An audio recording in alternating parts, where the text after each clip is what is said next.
G'day guys, and today I'll be reviewing the game which was between Geelong and Collingwood MCG Saturday night. Well, that was a crazy match, a crazy game. It was Geelong by 13 when they looked absolutely dead in the water, no chance of coming back, and a 30-point deficit at three-quarter time. Geelong found a way. They've come from the clouds. They've won. And they go to 2-1, but they get the 4 points. Crazy that 95% of the game they look absolutely terrible, and they've just found a way to dig deep late when it mattered most. And happy with the result. The way we got there, probably not super happy with.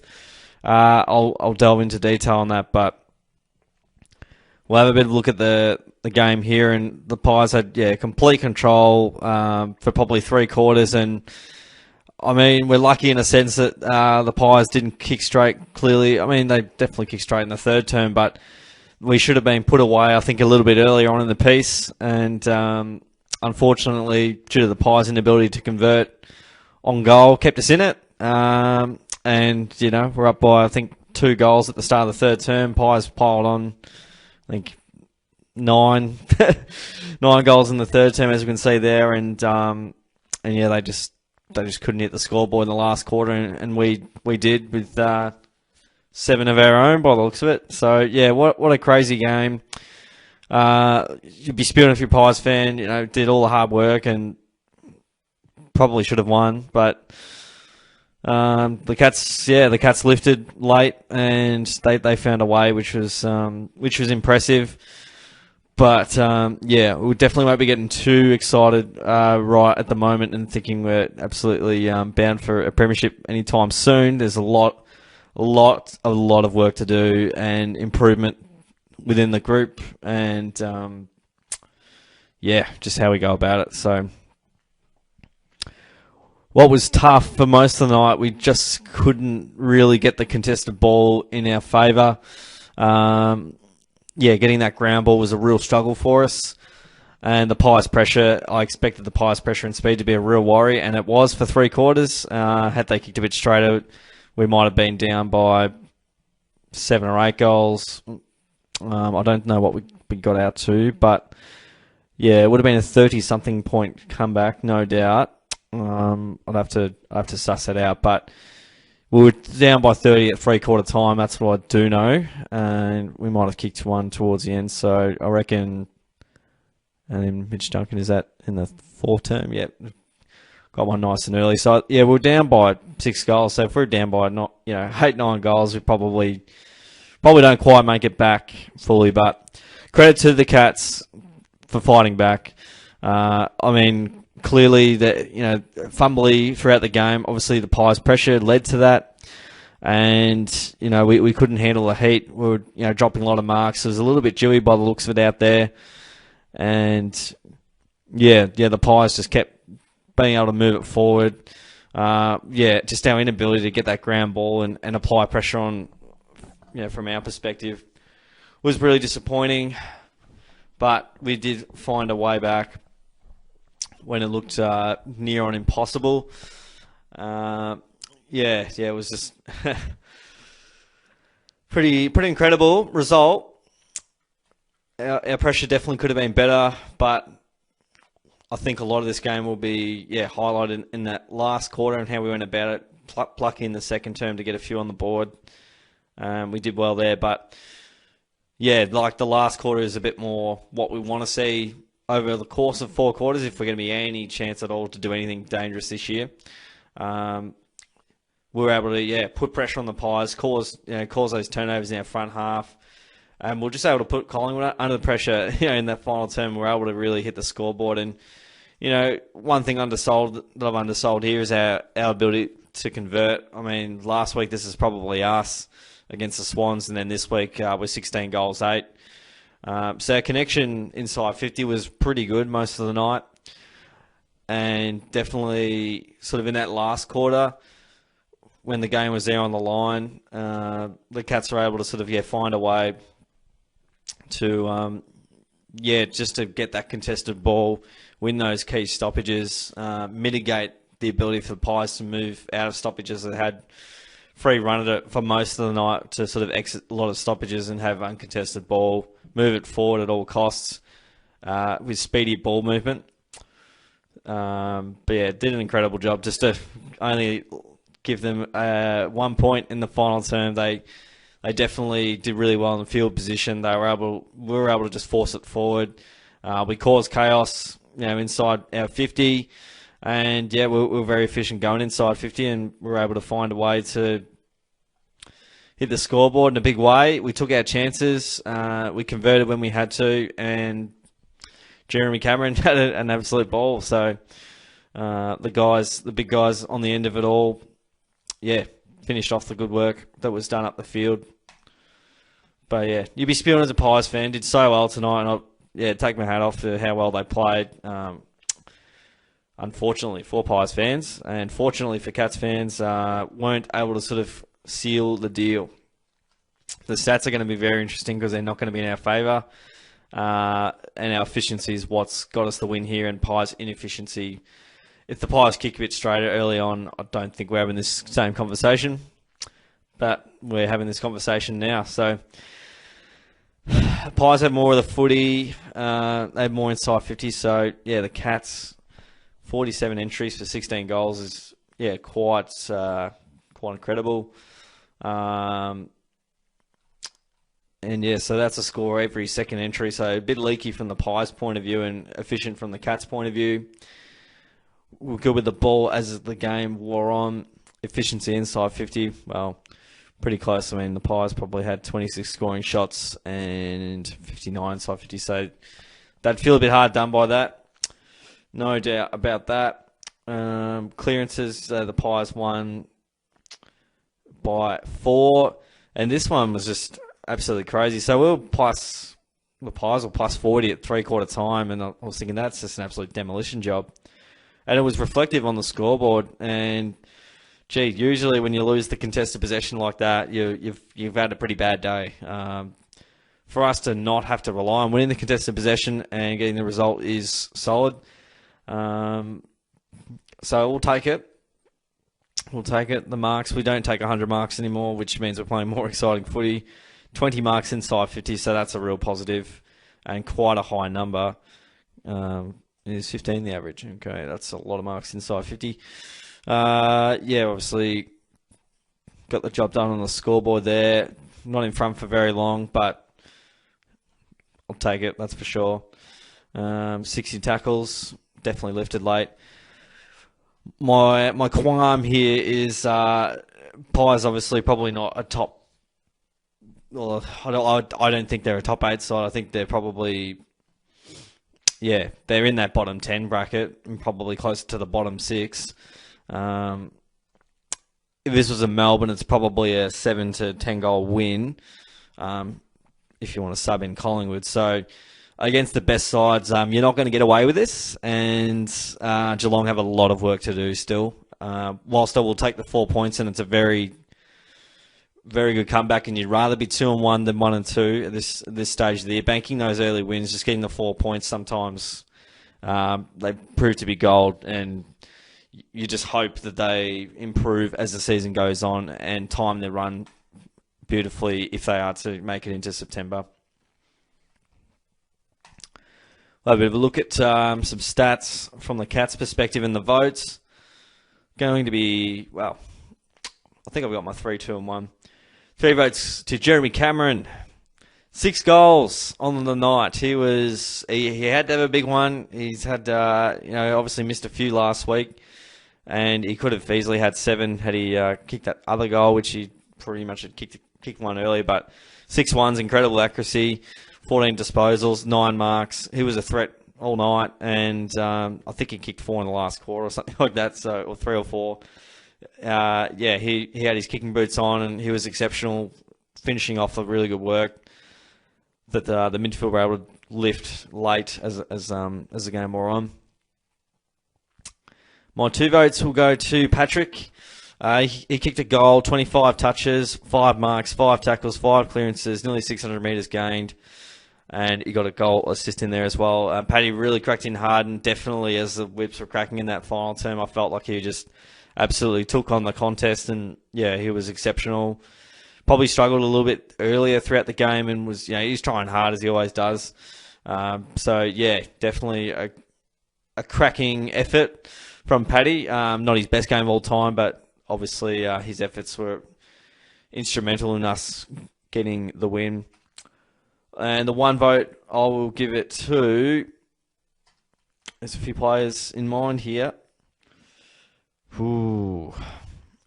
I'm giving one vote to Joel Selwood. Joel was a bit stiff not to get a vote the other week, and I thought he got 21. A couple of marks in there. 3 tackles. A couple of clearances in there. Again, not his best game of all time, but I felt like there was some key moments late in that final term where he put his body on the line, he forced the ball forward and willed himself, even though he hasn't probably had the ability to even impose himself on games. I felt like in that last quarter he was able to really thrive and have a red hot crack. He thought, oh, I'm not losing on my captain's record games. So I thought just from pure effort and just relentlessness from Joel got him the vote. Definitely some handy players in there nonetheless. We'll go through the rest of those players right now. Tom Stewart, he had 29, 5 marks, gained a lot of meterage. I thought it was one of the worst 29 disposal games I've ever seen. He was so fumbly. He just dropped him so many marks. He probably, gave us a bit of rebound and dash off halfback. I think Tommy Stewart probably needs a bit more sleep. He hasn't quite been the player that he was probably early in the season. We'll see how he goes, recovering from that injury from late last year. Cam Guthrie, acquired 22. He was all right. Sort of mucked in with a few tackles, a few clearances. So he was okay. Should hopefully be better for the run. Mitch Duncan kicked a goal, 20 touches, 6 marks. He was solid throughout the night. Definitely needs to get his kicking back on track. A couple of turnovers, but once again, interrupted pre-season. Hopefully it'll be better for the run in the coming weeks. As long as he's firing, assuming we make it to September, as long as he's firing, then that's and not injured, I'm happy. Don't need to play your best footy right now. Stanley had a really good start to the game, and he probably nearly could have got a vote. He threw himself in, and he loves to gain territory and all that kind of stuff, so he did well. Holmes was really important in that final term. He kicked a goal, 20 touches, and worked his way into it, 5 tackles. Higgins had some good tackling efforts. He had 5 tackles, had a red-hot go, and I thought, early on, probably not his best game of all time, but did some nice things in that last term. Parfit lifted as well. A lot of the players lifted, really. But he ended up with a goal next to his name, 21 disposals, 5 clearances. Isaac Smith also ended up with a goal and not kicked 19. He had 19 touches. Close, again, just Mr. Efficient. He kicked a goal, had 1 next to his name. Usually gets that 13 to 16 touches. And he's just a real blue-collar sort of operator. He just gets it done each week, and he's becoming one of their most important players. Tommy Hawkins, he kicked 3. He was really good. Didn't get stuck to the ball, but he was important with what he did too, and he converted again. Him and Cameron ended up with 9 goals too, so that's a really good return. Tommy Atkins, the fiery customer throughout the night, he got 18, and at times he had some good composure when there was heat on, something for him to work on, but had a pretty solid night. Cole Jasny was not too shabby over the course of the night, had 11 touches. Zach Tui, relatively quiet by his lofty standards. Moved the ball a little bit from the back half relatively nicely. Blitzarves kicked a nice goal in that last quarter. Didn't get a lot of it, but he was okay. Jack Henry, bit of an interrupted pre-season, but working his way back into it. Never a huge possession getter, but his main job is to lock down those key forwards and make sure they don't get dangerous. Stengel was really important as the game progressed. He was able to really have his influence focused and found as the game was nearing towards the end. And yeah, he had some really good plays at half forward. That link man in sort of that high half forward midfield to connection to the forward line, which is really good. Buse takes it on, as we know. De Koning was okay. Probably might need to work on his marking a little bit, but yeah, he'll get better and better as he goes along. Lukey Dalhouse got a little bit of the ball, jumped on it in the last quarter with Radaglia going off with that injury. I'm not sure what it was. I need to do some digging on that. But yeah, Luke Dalhouse kicked a point, had that set shot, and also a beautiful setup to Jeremy Cameron. Radaglia, again, I don't know why they play him. I don't know. I mean, he's in there literally just to mainly sometimes, give a chop out to Stanley. But honestly, I don't see him as a real threat. I don't think he's ever going to become a star. And I don't know what they see in Radaglia. It's I'll call it as I see it. Any player that's not doing much or a liability, I'll call it out. So. But he's injured, so I don't know if it's a long-term injury or not. But either way, Radaglia was subbed out of the action, and Dalhouse came on. So let's have a bit of a look at next week. That's a bit of a rundown of that one. We've got the Brisbane Lions under lights, GMHBA Stadium on the Friday night. It's going to be a massive game. We fell over the line last time, and also Brisbane didn't really take their chances, but I'll tip Geelong in Geelong, full well knowing that Brisbane are probably playing better footy than us, definitely at the moment. I don't know. I don't think Jeremy Cameron played last time, and I think when we did play the Lions early last year, we didn't really have that game style. We were playing, because we didn't have much help for Hawke, kind of played a bit more conservatively then. We were in control of this game for a lot of it, even though Brisbane didn't kick straight with 4 goals up, and then Brisbane clawed their way back. And Zach Bailey probably got a free kick, probably could have turned the result around, but we're taking a pretty brave umpire to play it. It was pretty much there though, with Blitzarves holding the ball, but Cats got the result. And I mean, when you're relying on really late decisions from umpires, if you're a good enough team, you would have kicked those goals early on. You would have made the most of your opportunities, and sometimes you win, sometimes you lose. So that's how it goes. But yeah, that's a bit of a look at next week. But yeah, I think we'll just win. But yeah, Brisbane definitely probably a much more dangerous side at the moment than probably perhaps we're playing. Pretty hard to beat at home. I think Melbourne probably one of the main clubs that could beat us at home. Probably Brisbane as well. But I don't want to tip against Geelong 3 weeks in a row. And we don't lose 2 in a row very often, and we found a way tonight. So out of all of that, guys, that's how it went. The Cats won by 13 points. A great result overall. Getting to that result, I don't know. It was a pretty remarkable comeback, has to be said. I'd rather be 2-1 than 1-2, but also I want the Cats to treat this as a loss and treat it as where we outplayed for the large majority of the game by a side that's probably going to finish bottom 6.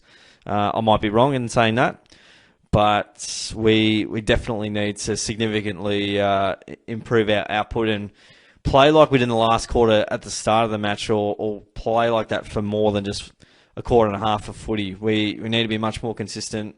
We need to ensure sides don't get really easy looks, and we need to make sure that ground ball is solid and that they can't just walk out of contest and have out numbers everywhere and be able to run and carry. There's lots of work to do, as I mentioned, but it's a good win for the club, and hopefully that's a bit of a spark there to give them belief, knowing that even if they do find themselves in a sticky situation, that they can find their way out of it. So that's the review of the Cats and the Pies at the MCG Saturday night.